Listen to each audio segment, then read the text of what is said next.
Bonjour à tous. Bonjour mes amis. Je fais cette vidéo pour parler de la communication. La communication est extrêmement importante en ce moment de la résistance, surtout par rapport à la situation qui prévaut dans notre pays. Vraiment, cette vidéo, c'est un appel à l'aide. J'appelle les gens comme M. Moda, Mimi Mefo, Chris Anu, Valsero, Boni, Aimé Beni, Zumanto, Chuta, Ngono, Sobot, Foka, Palmer, les, les commissaires ébénés, même s'ils ne sont pas des journalistes, mais sont des gens vraiment profondément introduits qui peuvent nous aider dans cette phase de notre combat. Il s'agit de la communication. Et vous avez probablement remarqué que le président Issa Chiroma Bakari, qui a été ministre, porte-parole du gouvernement, ministre de la Communication, a d'abord choisi de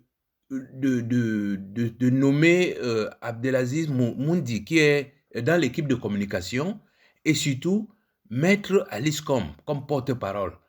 Parce que vous ne pouvez pas savoir le vide qu'il y avait entre lui et le peuple par rapport à la situation qui prévaut dans notre pays. Bon, maintenant qu'il y a une équipe de communication, maintenant qu'il y a que Maman Alice est là, on a dit, c'est des porte-parole là. Mais il faut les médias. Donc, c'est pour ça que je lance un appel à notre diaspora, parce que sans elle, nous sommes perdus.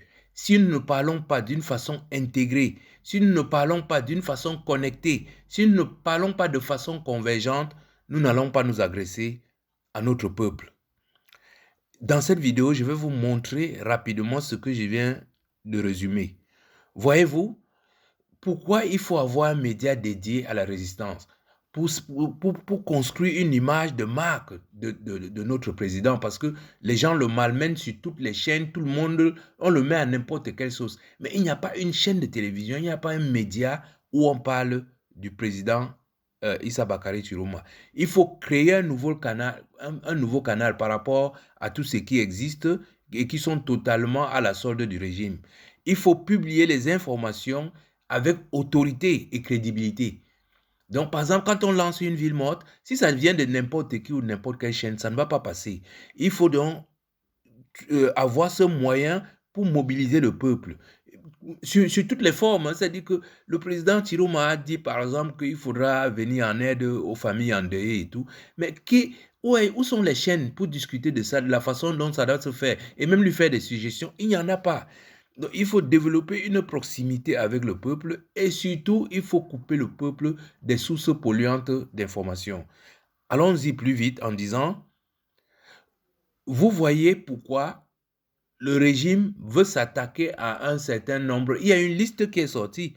Si vous regardez cette liste, vous allez voir qu'il n'y a pas les gens de la base. C'est totalement les gens qui sont dédiés à l'information. Or, nous sommes en 2025, à l'heure de l'information. Il y avait le développement de la technologie de l'information. On ne peut pas jouer avec l'information. Il faut des sources crédibles. Avec l'IA, avec les réseaux sociaux et tout, si on ne maîtrise pas l'information, le peuple ne saura plus à quel sein se vouer. Donc, il est vraiment important de créer cette chaîne qui va canaliser toutes les informations et rendre la parole du président crédible et avec autorité. Et c'est aussi le seul moyen, comme je le disais, pour éviter le matraquage des monstres. Le peuple camerounais n'écoute du matin au soir que Antangandji, tous ces bandits-là, les Ayolo, les Ngongo, ce n'est que eux qui écoutent du matin au soir. Si on ne trouve pas des médias crédibles pour leur couper de ça, ça va être difficile. Je remercie au passage les activistes et tout qui font déjà un travail énorme pour leur donner une information meilleure que celle qui est donnée par nos chaînes locales. Je vais prendre quelques exemples très rapidement pour montrer de quoi je veux parler. Vous vous rappelez, le plus récent, c'est le jour de deuil national. Le président Chiroma l'a annoncé de façon brusque. Mais vous voyez qu'il n'y avait pas de chaîne de relais. Les chaînes nationales, personne n'en a parlé ici. Sur les réseaux sociaux et tout, quelques gens en ont parlé, mais il n'y a pas eu de débat pour pour sortir la quintessence de cette journée de deuil. Il n'y en a pas eu.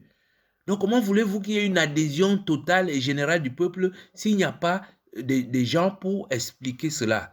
Heureusement, comme les Camerounais l'ont voté, ça a suivi. Mais je vous dis, sans un média, sans un support médiatique, ce genre d'appel peut facilement tourner à l'échec, alors que c'était un appel d'une très grande importance.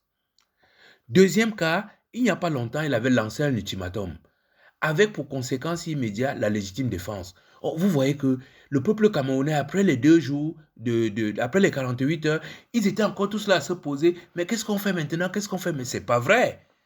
Mais si on a quand même des sommités dans ce pays. Si on s'était assis et discuté de ce que ça veut dire, qu'est-ce que c'est la légitime défense et tout, etc., le décortiquer sur tous ces plans, les Camerounais ne seraient plus là et dire, ben, les 48 heures sont passées, ou où est le président, qu'est-ce qu'on fait maintenant? Non, la légitime défense, c'est quelque chose de très naturel.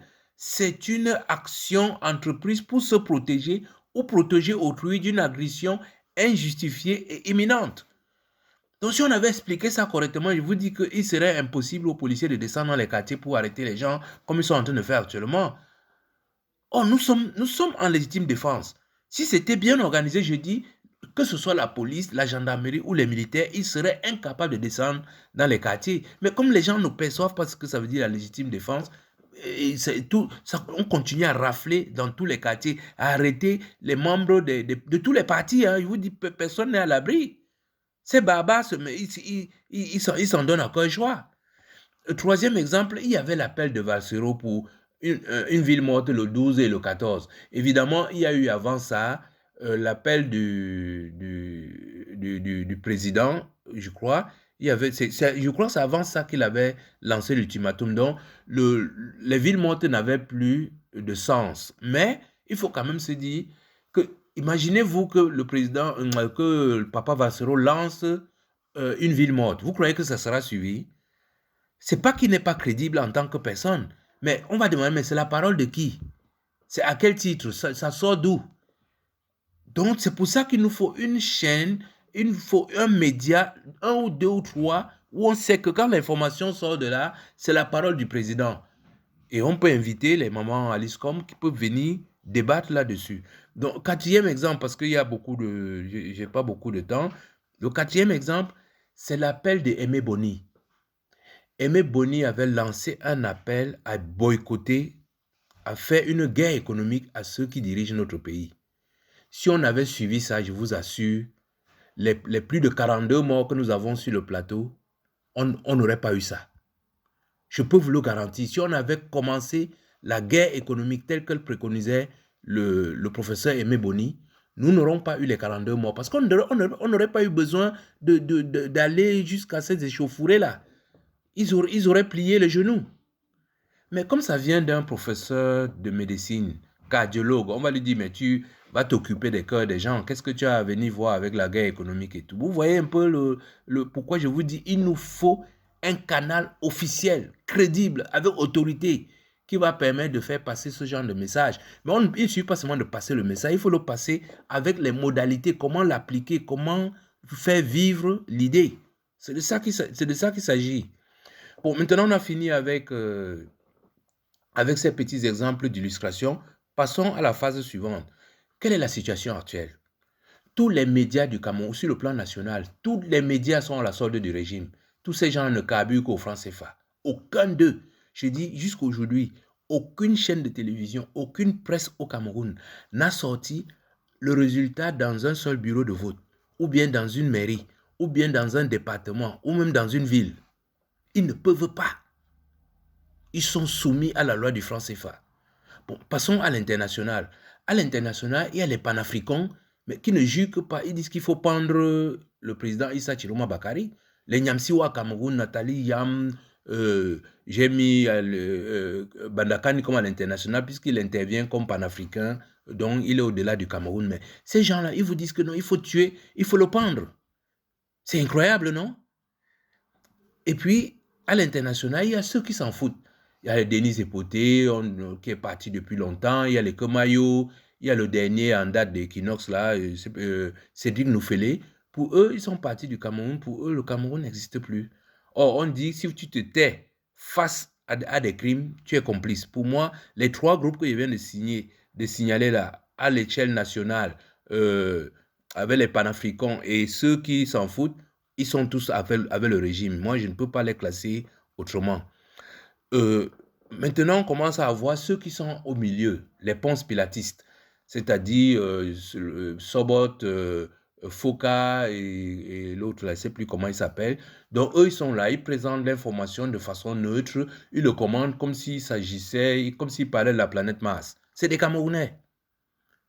Donc, ils font le ponce pilatisme, décrivent la situation grammatique et tout, mais ils font comme s'ils n'étaient pas concernés.